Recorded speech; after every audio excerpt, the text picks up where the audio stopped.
Hello, everyone. Welcome back to the Speaking and Communicating podcast. Today, I have Howard Berg, and listen to this.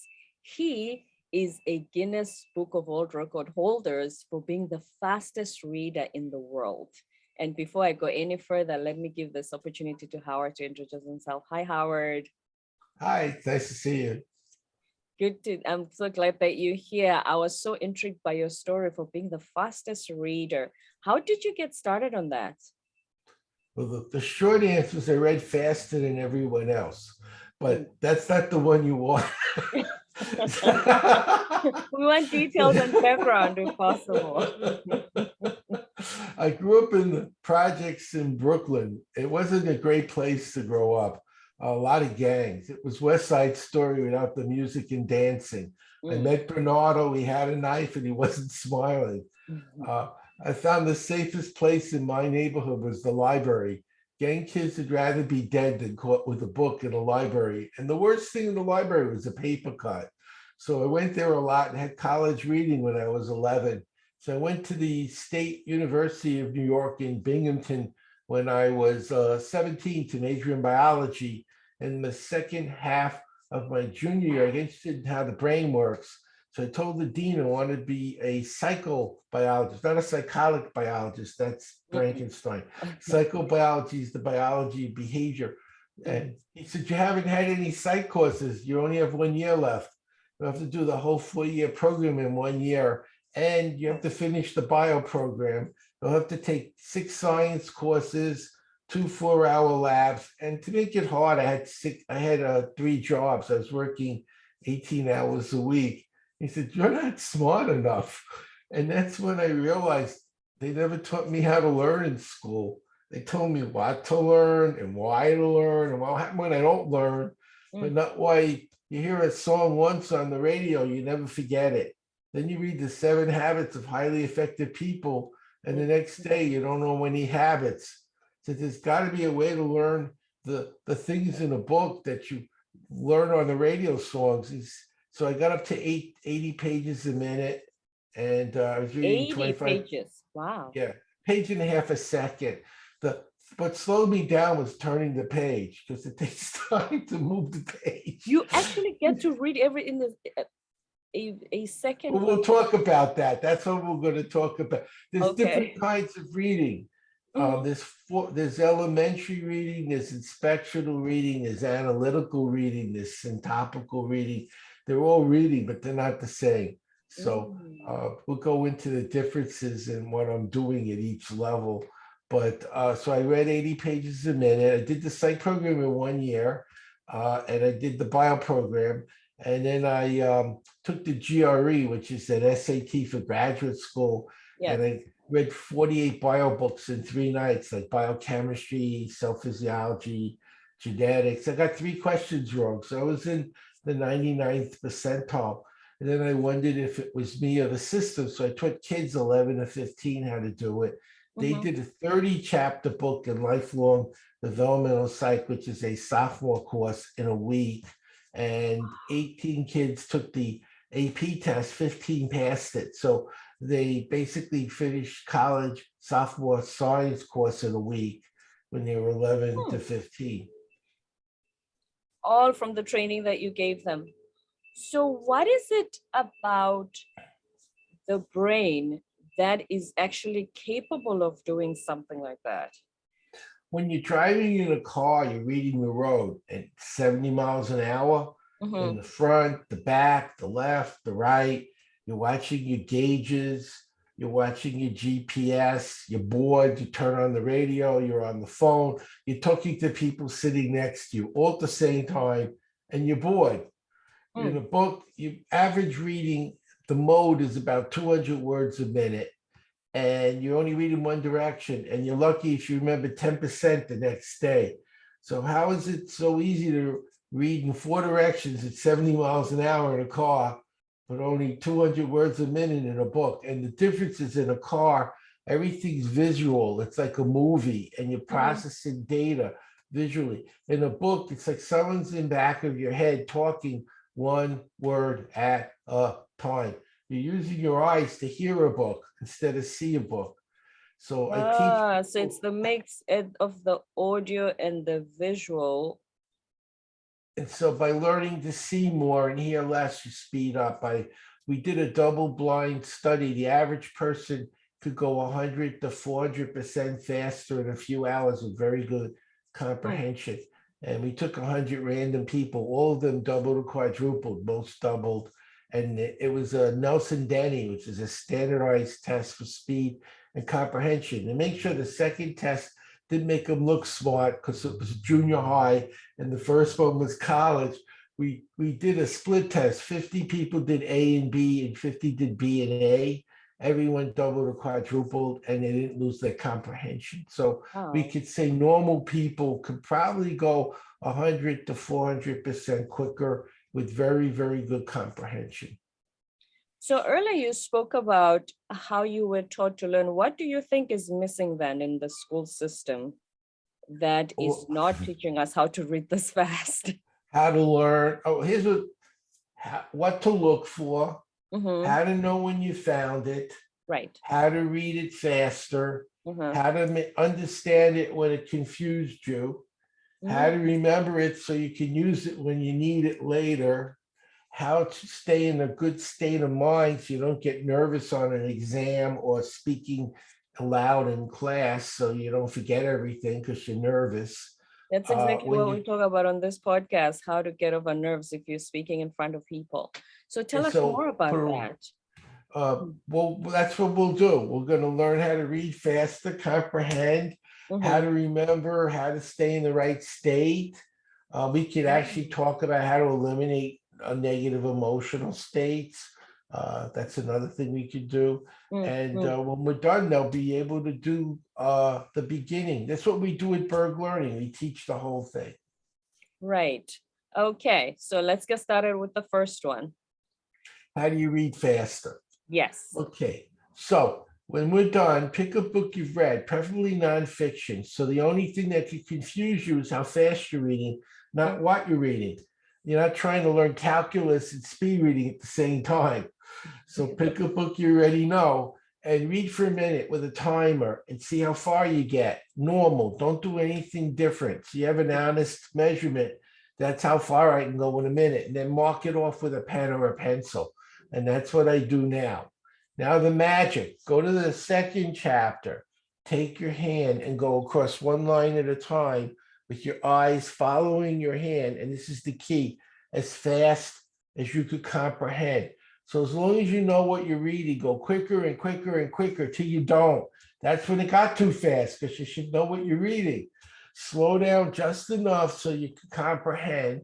And for Mm. 5 minutes, go as fast as you can understand. Don't go slower than you can understand. Don't go faster than you can understand. Now go back to the first chapter and test yourself for a minute with your hand, moving your eye as fast as you could comprehend. And you'll go past the mark that you did in the first minute, 20 to 40%. Just doing that one Mm. change. That's how we do it at Berg Learning. It's the first step. It Mm. takes a Mm. few hours to go 100, 400%, but that's the very, very, very first step. Okay. So the first one is the technique and how you comprehend. And then what's the next one? So nobody really wants to read fast. I don't even like to read. I like to learn. So to Mm. me, reading is a screwdriver. It's a saw. You don't get excited over the tool. It's what you can build. The I, information. Yeah. comprehension is much more important. I was on MSNBC when it launched, and one of their first hosts was Dick Cavett. He was famous in the 60s and 70s, sort of like Stephen Colbert is now, but a little more intellectual. Not Right. that Stephen isn't, but this guy was, he wasn't a comedian, he was more serious. So I was on the show, and we got to be friends. And after the show, we were talking, and he said he had interviewed Woody Allen, the famous actor, and he Mm-hmm. took Evelyn Woods, which was the big speed reading program in the 60s and 70s. And he said he read War and Peace, which is an enormous book, in 5 minutes. He says, "That's amazing, Woody. What do you remember?" And Woody said, "It's about the Russian Revolution. That's all I remember." And that was speed reading. It's a book, it's a math book. It's a book about biology. You didn't learn any What is math. it was You about the didn't Russian? learn any biology. You just knew that's what was in it. That's Hmm. called inspectional reading, when you get the big picture, but you Mm. didn't learn it. You didn't learn the details. You learn what you would learn if you were going to learn it. And so I trained the man who owned Evelyn Woods was Maurice Thompson Jr. And he hired me to teach my system to his son. He owned Evelyn Woods. He said, Right. you went past speed reading to speed learning, taking it in the 21st century. And I'm going to show you one of the things I did. So I took graduate courses on how to teach reading. And one of the key elements that makes things make sense when you're reading, it's called schema. And I'll show you how it works. I'm going to give you a passage with no schema. It won't make any sense. Then I'll read it a second time with a title, one word. It has schema, and everything will make sense. So you can see how schema works. This is the schemaless, confusing text. This is an easy thing to do. If possible, you could do it at home, but you could always go someplace else if it's necessary. Beware of overdoing it. This is a major mistake. It may cost you quite a bit of money. I Okay. have no idea what I'm talking about. No. There's no schema. Now I'm going to read it again. One word difference, the title, and everything will make sense. Just from Laundry, reading the title. just by reading, which has schema. Uh, Laundry. This is an easy thing to do. If possible, you could do it at home, but you could always go someplace else if it's necessary. mm, Beware of overdoing it. This is a major mistake. It may cost you quite a bit of money. You're not confused anymore. So I'm teaching people where the mm. clues are. So when they're going 2, 3, 4 times faster, they know what to look for.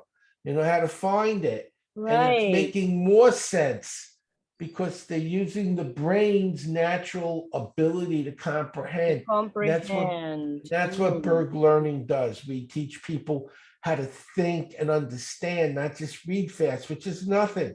You really want to know the information You and be want able the, to use yeah, it. the material and not the so what's the next technique then after that? So this is the first one. Remembering Okay. doesn't help if you don't remember it when you need it Of later. course. And when talking about remembering, I wonder if you can also share, which is a very important part of our social interactions, how to we a lot of us struggle with remembering people's names. We could do that too. Let's do both. That's Mm, 2 questions. First, I'll show you how to remember a list. There's many ways to remember. Uh, Learning a language is different than, say, reading a newspaper, okay. which is different than reading a novel. So there's all kind. In fact, there's no one way to read. If you have a subject you know a lot about, Mm-hmm. you're going to read it differently than something you know nothing about, For the or first something time. that's boring or challenging. Some people find, say, math very hard. Some people find music very hard. So a person, let's say a scientist reading an art book, would find it more challenging than an artist reading an art book, but the Mm-hmm. artist would find the bio book more challenging, or the chemistry book. So to say there's only one way to read, no, everyone's different backgrounds, different subjects that they excel in. So there Mm-hmm. isn't one way. There's a toolbox that works. How much do you need to know? How much time do you have to learn it? Have you learned any of this before? Is it easy for you? Is it challenging? Is it boring? Is it interesting? All those things matter, and they determine how you'll go about learning. So we're going to show you one memory technique, and there are many. So I'm going to give you 10 things to remember, and I won't show you how, and you won't be able to. Then I'll show you how, and you'll not only be able to, but backwards and forwards effortlessly in Okay. just a few minutes. You want to remember pole, shoes, tricycle, car, glove, gun, dice, skate, cat, and bowling pins. If you're a normal person, you know some of it. But if I said, give me all 10 backwards, you probably would say, I don't know. I might remember one I'm of still trying to the forward route. that's the normal response. Mm, Now I'm going to teach you how to remember it, and you'll know all of it effortlessly. This is so easy. wow. 3-year-olds can do this. 3-year-olds, Mm, literally. You'll mm. see it's true. 2 things. You only remember what happened to my picture? It went away. Oh, the video shut itself. It's like a Video. ghost. Mhm. I didn't even touch anything. I don't know what. Technology. It's a haunted computer. I don't. Well, Technology. maybe it's better they don't see me. It's like he's scary. Okay, No, it's so perfect. so basically, you only remember 10% of what you read, but 90% of what you say and do. This isn't the drill. This is a tool. You'll use it. So when I ask you to say and do that to lock it in, and our audience as well, and you'll actually get all the benefits. Now, the ancient Greeks discovered a shortcut for learning a list. Take a list you know already. It's hanging in your brain, and Yeah. hang the new list on it. It takes less time. I'm going to bet that you and everyone watching can count to 10. I feel very confident this is true. And we're going to use those 10 numbers that are hanging in your memory to learn 10 things very quickly. Are you ready? Yes. Number one looks like a pole, like a flag pole. Mm-hmm. So think of one. What do you think of? One is a Flagpole. perfect. Or just say pole. Pole is good. Pole. Okay. Yeah, keep it simple. Two is shoes because you wear two shoes. What's two? Right. Shoes. One. Pole. Perfect. Three is a tricycle. How many wheels on a tricycle? Three. Three. What's three? Tricycle. What's two? Shoes. What's one? Pole. Four is a car. There's four tires on a car. Four is a car. What's four? Car. Jump to two. Shoes. One. Pole. Three. Tricycle. And we're jumping. It's easy now. Your brain's learning it. Five is a glove. How many fingers in a glove? 5 fingers in a glove. What's five? Glove. Three. Tricycle. One. Pole. Doesn't matter which way we go. It's easy now. Six gun. When I lived in Texas, they love guns. They're cowboys. They like guns. Six. Gun. Four. Car. Two. Shoes. Seven's lucky in dice. Lucky seven. What's seven? Dice. Five. Glove. Three. Tricycle. One. Pole. Rhymes work. Eight skate. Eight skate. Eight skate. Like a roller skate. Eight skate. What's eight? 8 ski. Six. What did they love in Texas? Gun. Four. Car. Two. Shoes. Nine is the number of lives a cat has. Nine is a cat.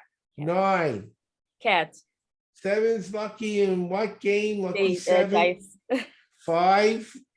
Glove. Three. Tricycle. One. Pole. 10. How many bowling pins are in a bowling lane? 10. 10 bowling pins. Let's do the numbers now. One. Pole. Two. Shoes. Three. Tricycle. Four. Car. Five. Glove. Six. Texas. Gun. Seven's lucky Dice. in. Eight rhymes with. 8 skate. Nine is a. Cat. Always And 10 10. bowling pins. There you go. You're a genius. Now here's how to use it. Here's how to use it. Mm-hmm. It's a way to speed learn numbers. So let's imagine you're in a hotel and the room is 314. By the time you get to the lobby, you forget what room you're in. Here's how to remember the numbers. You make pictures out of them and make a movie. 3 is a tricycle, 1 is a pole, 4 is a car. A tricycle hits a pole on a car.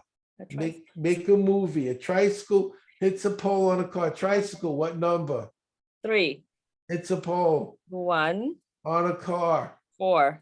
That's your room number. That's my room number. It's That's also pi, and it's pi in geometry, 3.14 to measure a circle. So I teach it to kids for math, science, and history dates, business people, percentages, 7. Mm-hmm. due dates, and the zero, because numbers go from 0 to 9. That's it. There's nothing but 0 to 9. You got 1 to 9 is easy. 10 is the 0. So 10 bowling pins is a 0. Now you have a picture for every digit. And when you have to remember them, make the pictures, make a movie that connects them, play the movie, and the numbers will come right back. That is amazing. I've never heard of that before. That's what Berg Learning does. We teach speed learning. Wow. So that's the remembering part. Now, Now the pictures of the names. You wanted names. That was your mhm, second half of your question. Same process. You make pictures. Let's say somebody's name is John. mhm. So you got to, so picture his head as a urinal because that's a John. I'm not sure if Or his name is Robert. See a mask. He's a robber. Yes. So Yeah. Howard is a question mark on a piece of wood. Oh, Question mark, how how would. would. And Oh, berg is an iceberg. So you have a piece of wood with a question mark on an iceberg. oh, How wow. would Berg? And by Berg. and have the same picture for every John, every Howard. Don't change the picture, but Mhm. stick it on that part of their body. And when you see them, the picture will remind you of their name.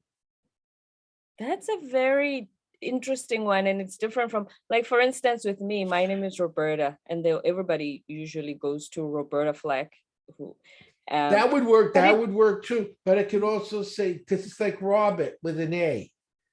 So ah, you could see it as a robber, a girl robber. a girl robber. Okay, but Robber. mm-hmm.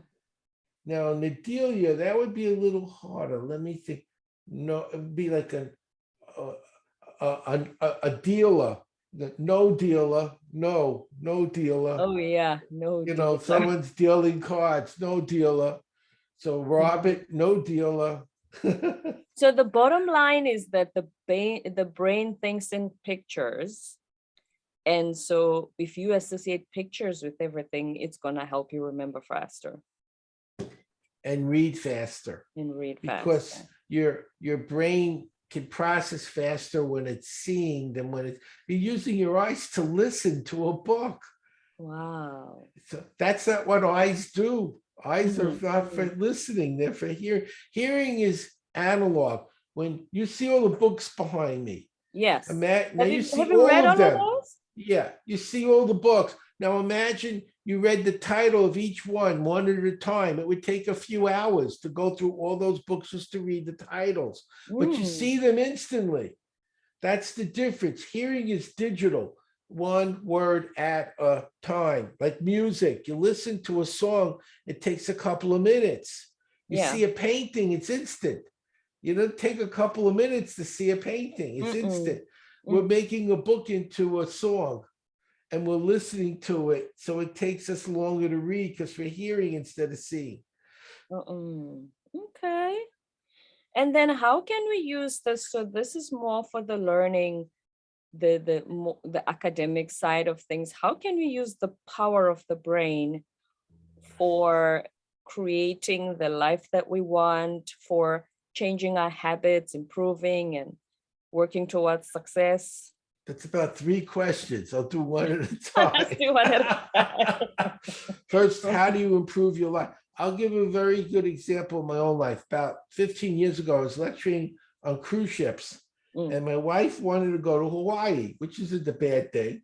And they had a trip to Hawaii, and I can go for free. So I said, I'd like to do the Hawaii cruise. They said, well, they don't want speed reading. That's what I did. So what do they want? Because my wife wants to go, right?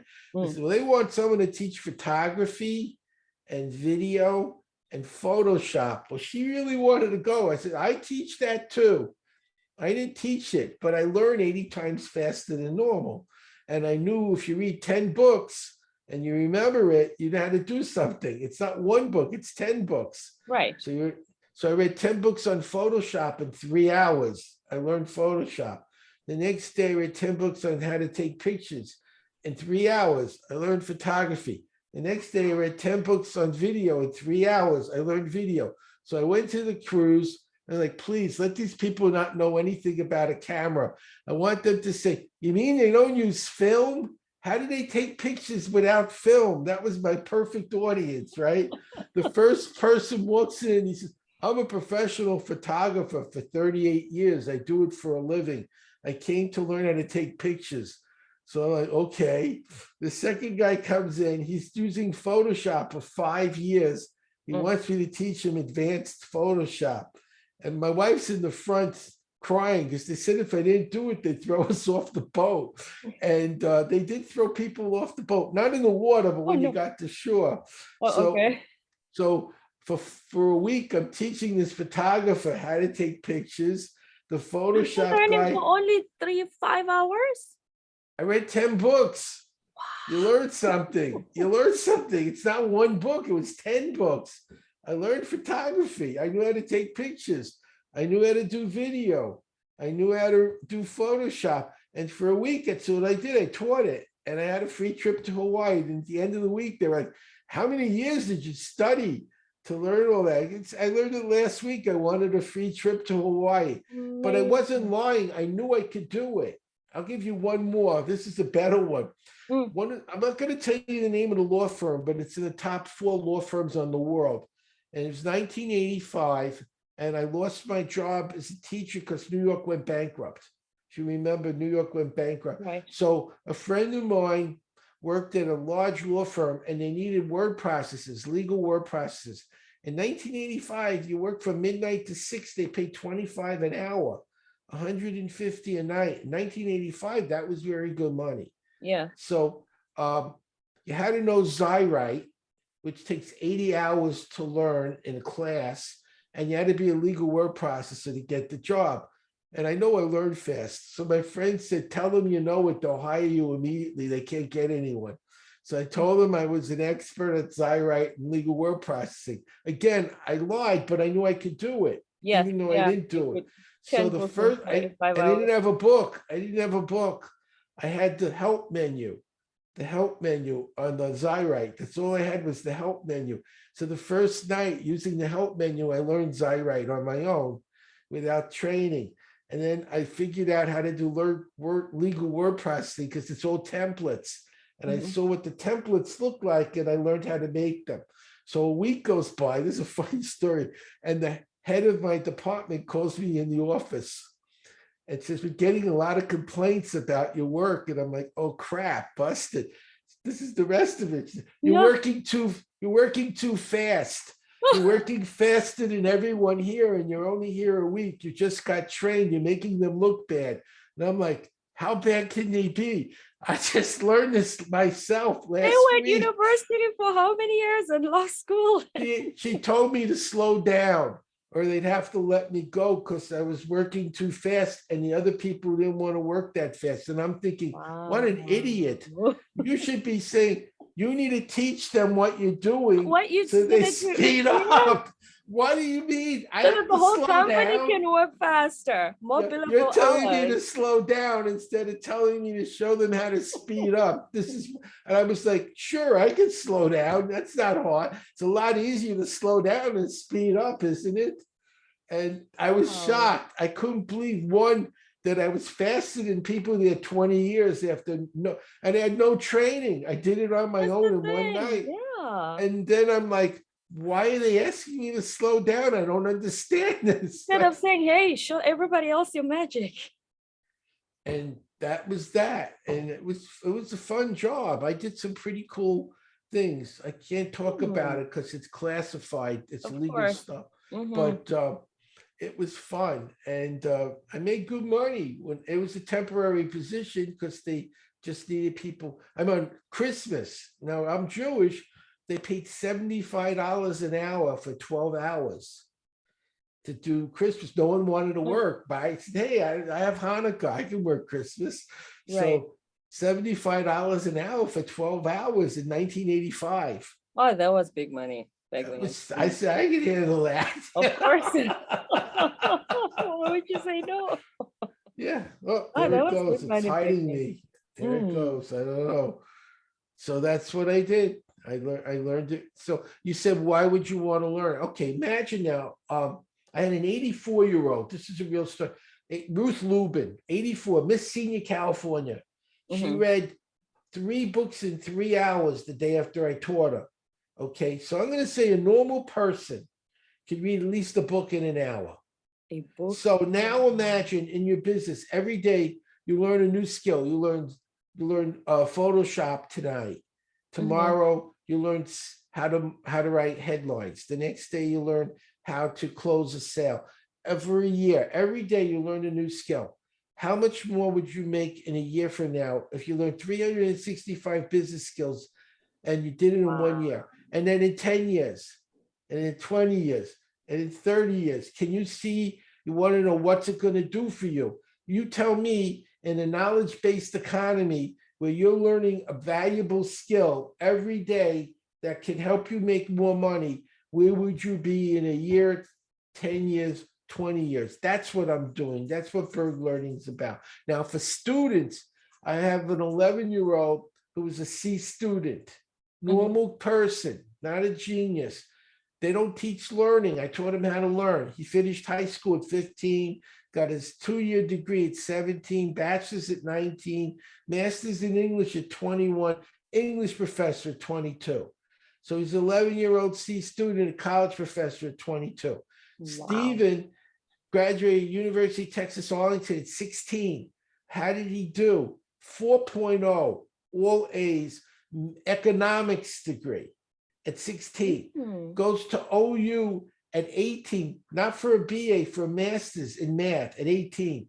Graduates at 19 with a 397 GPA, all A's, 1B. He calls me up and says, what do I tell my mom? I got a B. I never got one before. I said, Stephen, you graduated at 16 with a 4.0. Wow. You're getting a master's in math at 19 with a 397. He's not going to complain about that 1B, that's for sure. I think she'll keep you. Happy ending. She kept him. She made him promise not to do it again. He's now a professor at Yale. Micah was passed the bar at 19 in California. College and law school at 19. Passed the bar. What's his name? Trying to think. Brad did 4-year college in 6 months. The whole thing. Wow. How do you do that? He went to Thomas Edison, Rutgers online program. They don't go by clock, they go by performance. They let you take 90% of your degree on AP tests. So he did one every day, 5 tests a week and 1 online class. So in 6 months, he had his whole BA, became a missionary, learned Chinese in 3 weeks, sold his company when he was 40 for $38 million. So when you ask me what good is it, he sold his company at 40 for 38, and he's a missionary. How the hell is a missionary make a company worth $38 million in 15, 20 years time? That's what I teach. It's not about just reading. It's about learning the skills that'll help you be better at your work. It'll help your kids get higher grades and finish school and make a living, and they'll live with you till they're 40. It helps the grandparent. I'm 72. It helps your grandparents stay mentally fit. As they get older, they don't turn into vegetables because they're using their brain. The brain is functioning all the time. That's what it's about. Now you wanted to know about emotional control. That was remember it was a complex question. The third I remember the question. So I thought I would answer the next part now. So one of the most important skills you can learn is called emotional intelligence. What is that? Self-control and getting along with people, not people say you're obnoxious. Nobody wants to know you. You're a horrible person. And there are people like that. You've met a few in your life and say, I don't want to be around this person's not fun to be around. They're kind of hard to be around. So one of the big issues, I was teaching the U.S. Special Forces at Fort Bragg, and I taught them a lot about emotional intelligence. I taught that to the Royal Thai Army in Bangkok and the Canadian Special Forces. I also trained Fortune 500 companies. There was a company I'm working with now. It's $100 million a year company. They want to be $1 billion. And I'm teaching them how to go from 100 million to $1 billion by making them smarter. So they have skills that they didn't have that'll take them up to the next level. So EQ. So one of the biggest challenges for the military is they go on a mission for 3 or 4 days, they don't sleep. Now, if they don't remember what they learned, they can get killed. How do you stay alert? Now, you're taking a long test, like an SAT. A lot of people, 3 hours in, it's like, I'm bored, I want to go home. and they stop focusing on the test. They think about how they can get home faster, lowers their score. Let me show you to wake up. So if you're taking a long class at night after work, you don't fall asleep, or how to stay focused, or how to go home in traffic when you're tired and not fall asleep. Now we know the left side of the brain controls the right, and the right side controls the left. Do this with me. Take Okay. your left hand, touch your right shoulder. Take your right hand, touch your left shoulder. Alternate. So it's the Macarena without the music. Oh, okay. Okay. Yes. Now we're going to do the same thing with our knees. Ideally, we should stand, but we're with microphones, so it won't work. And we're probably wearing sweatpants. But later on, when you can stand, you're going to stand. But you can do this seated, but it's better standing. Take your left hand, touch your right knee. Right hand, touch your left knee. When you're standing, your knee moves. So both sides of your brain are doing something. Grab your thumb, your right thumb in your hand, and say this like you mean it. I feel great. I feel great. Like you mean it. I feel great. I feel great. Yeah. Yes. We'll do 3 sets of these. And when you're done, I'll show you how to instantly wake up whenever you need to. Starting with the shoulder taps. Ready at my speed. Everyone do this with me. Okay. 1, 2, 3, 4, 5, 6. Knees. Stand if you're home. 1, 2, 3, 4, 5, 6. How do you feel? I feel great. Great. Yes. I Faster feel this great. time. You ready? 1, 2, 3, 4, 5, 6. 1, 2, 3, 4, 5, 6. How do you feel? I feel great. Feel great. Yay. Yes. This time as fast as you can go without hurting yourself. And if you're standing, move away from your table. Ready? 1, 2, 3, 4, 5, 6. 1, 2, 3, 4, 5, 6. How do you feel? I feel great. You feel great. Yes. Yes. You know what happens, Roberta, when you do this 3 times? Nothing. Now you probably would like something. So let me show you how to do that. Remember Pavlov? He rang a bell. I'm a Rotary president. That's our bell. He rang a bell. He fed a dog. He rang a bell. He fed a dog. He rang a bell. The dog drooled. You don't want to drool. You want to feel great. The latest studies show habits take 90 days, not 30 days. So every day for 90 days, slow, medium, fast. Now you're in an important meeting. Don't stand up and start tapping your shoulders. They'll call an ambulance. No. Grab your thumb and say to yourself, I feel great. Yes, that's your bell. Every time you stimulated your brain, you went, I feel great. Yes, that's your bell. And when you grab your thumb and say, I feel great, you remember how you felt every time you did that. You felt great. You woke up and your brain wakes up. And that's why I was teaching these young people in the military how to wake up by triggering a stimulus. It's called an anchor. In the same way you can train people to focus, to concentrate, to relax, to elicit a state of problem solving. You create the state ahead of time. You create a trigger. Could be squeezing their ear, could be squeezing a finger. And when they trigger it, that state comes back. And now you can create emotional intelligence on the fly when you need it. A good example in life, you're taking your road test. I'm your driving teacher. And you're ready for your test and you failed. Why did you fail? I got nervous. It was a test. What if I didn't just teach you to drive, but how to stay calm taking the test? Would more of my students successfully finish the test? Yes. Would they get more referrals? Yes. Of course. It's not, in business, what state do people need to be in to do what you're telling them? And what are you helping them to get to that state? The reason people often fail at what you're telling them is they're in the wrong state of mind to do it the right way. Or he didn't show them how to remember what you told them. So you gave them good information, but they didn't remember it when they needed it. So what are you doing to help them remember what you tell them? And how are you using language? So when you talk to them, you use schema and they know what you're telling them. You don't use words they don't understand. You use words that make it easy to understand. So those are 3 business problems we just solved. Use language that they understand, make it easy to remember what you tell them when they need it, and show them how to get in the right state of mind. So So they when they're absorb the using it, it information. works.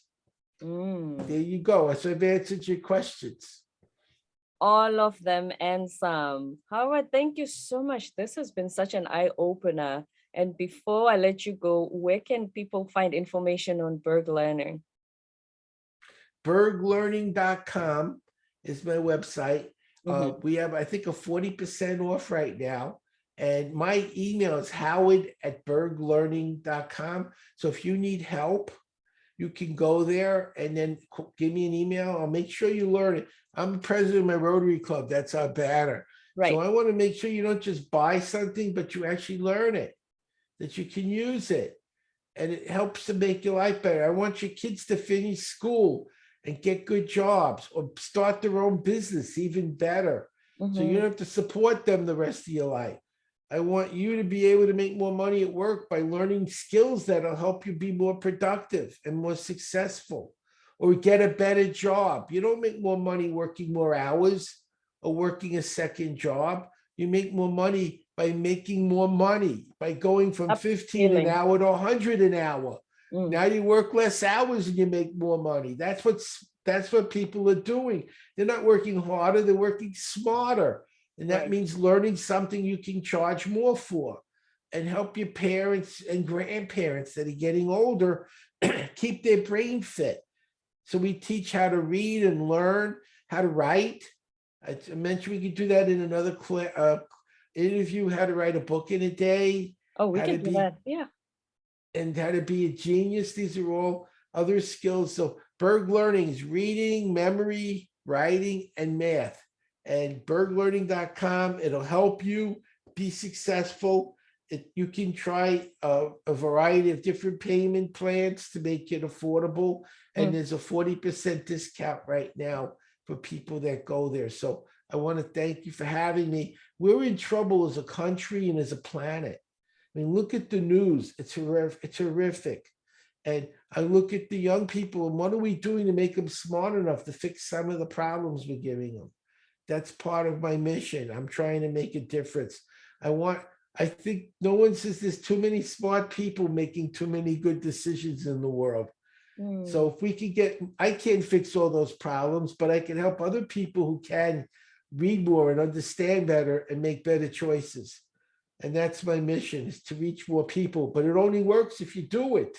Of I can course. fix the problem you're having learning, but you have to want to fix it. So if you don't go to berglearning.com and learn the system, you're never going to be at that full potential. That's what I'm trying to do. Make a better world, not through bullets and bombs, but making people smarter so they have better lives. And that's really what I'm trying to do. And make better choices. Howard, thank you so much for being here. I really appreciate you taking the time, and we've learned so much already. Thank you. I appreciate it. I like what I do. I feel it makes a difference, and it makes it easier to do a job when you feel it makes a difference. Thank you.